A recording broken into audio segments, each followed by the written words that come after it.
Thank you for watching this presentation, which will cover fees and financial support data within the ILR. My name is Caroline Charlton, and I'm a Senior Analyst at the Office for Students. This presentation will cover the definitions of the key fields relating to fees and financial support and what we use these for. I'll talk about the evidence that providers should be keeping and some of the common issues that we find with these fields. This slide lists the fields that I will be covering in the presentation. This includes fields that capture the fees charged to students and those used to indicate the type of and level of financial support provided to students. Where student support number is returned, we use this to link Individualised Learner Record data to student loans company data for analysis.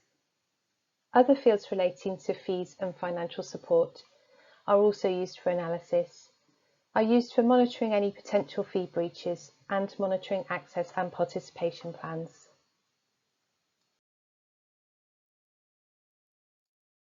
Field SSN captures the student support number assigned by student support authorities. This is an optional field, but we strongly encourage providers to return it, and providers should note that where it is returned, GROSSFEE and NETFEE are not required. We expect SSN to be known where a student's major source of tuition fee is the student loan company. Field MSTUFEE captures the major source of tuition fees for the learner. Where there is more than one source, then the main source should be returned. Where the specification refers to a local education authority, LEA, this means the student loans company. Where the main source is the student's employer, code 81 should be used, even if the employer is listed as a possible source of tuition fees. This slide lists a couple of examples to demonstrate. The first is where a student is in receipt of a fee loan from the student loans company, which is assessed by an English LEA. In this case, MSTUFEE should be returned with value 2. The second example is a student where the fee is paid by a government department as their employer. In this case, MSTUFEE 81 should be returned, even if the government department is listed as a possible value for this field. We often find issues with these fields when working with providers.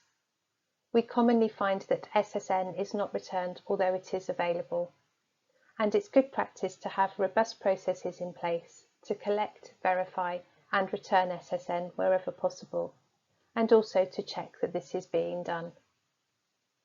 We also frequently find inaccurate coding of MSTUFEE, most commonly where the employer's code is returned rather than 81.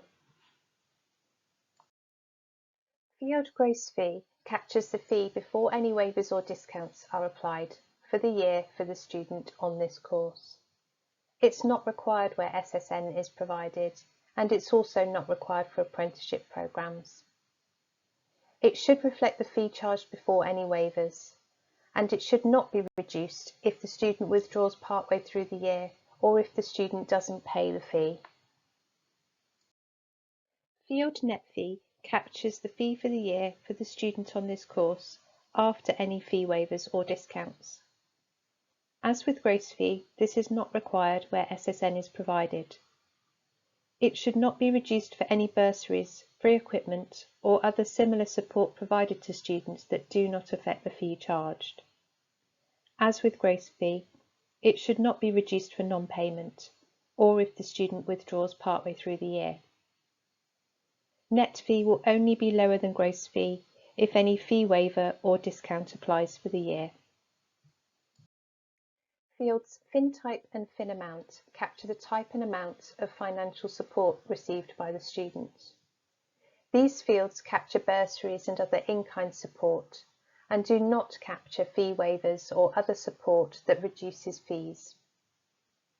Support which is £50 or less per item must not be included in these fields, and the two fields will be coded to indicate the type of support received and its value. The following examples demonstrate how these fields should be used. The first is where a student is on a course year where the initial fee charged is £6,000. The student withdraws in January and their fee is reduced to £3,000 to reflect that they have not studied for the entire year. Gross fee and net fee should not be reduced to reflect this, and £6,000 should be returned for each. The second example is where a student is on a course year where the initial fee charged is £6,000, but a fee waiver is applied, so the student only pays £5,000. In this case, gross fee should be £6,000 and net fee should be £5,000.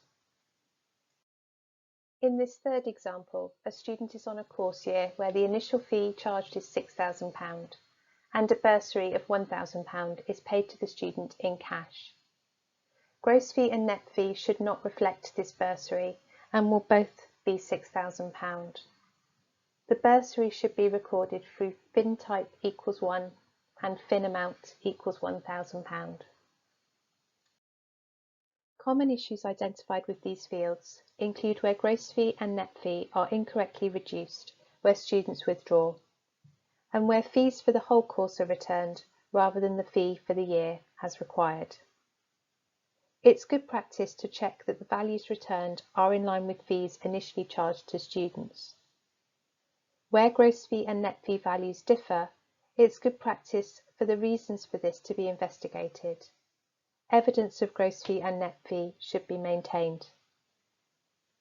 It's also good practice for records of any bursaries or in-kind support over £50 in value to be maintained to enable accurate reporting of FINTYPE and FINAMOUNT.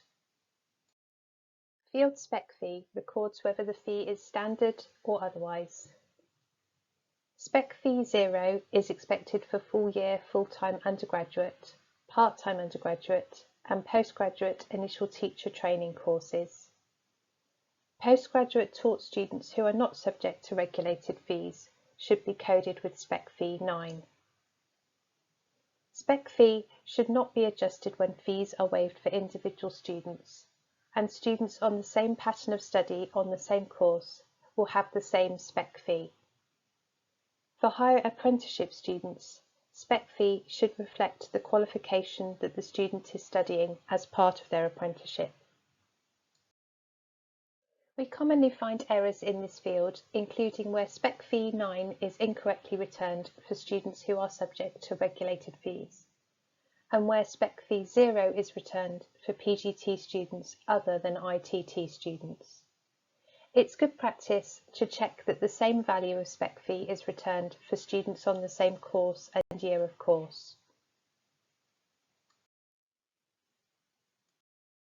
There are various checks that could be introduced with the aim of improving data quality in this area. Where data is input manually, then spot checks of data can be used to identify errors. You may also want to consider introducing checks that fields such as SSN are populated wherever possible. Providers often tell us that returning SSN is easier and simpler than returning gross fee and net fee, so we would recommend returning this wherever possible. For SPECFEE, simple checks that students on the same course or the same type of course have been returned with the same value can identify any errors. Where you are returning gross fee and net fee, then checks that gross fee is in line with approved fee levels for the course, along with checks that net fee equals gross fee unless a fee waiver applies, can identify any errors. Thank you for listening to this presentation. I hope you have found it helpful. If you have any queries, please do not hesitate to get in touch.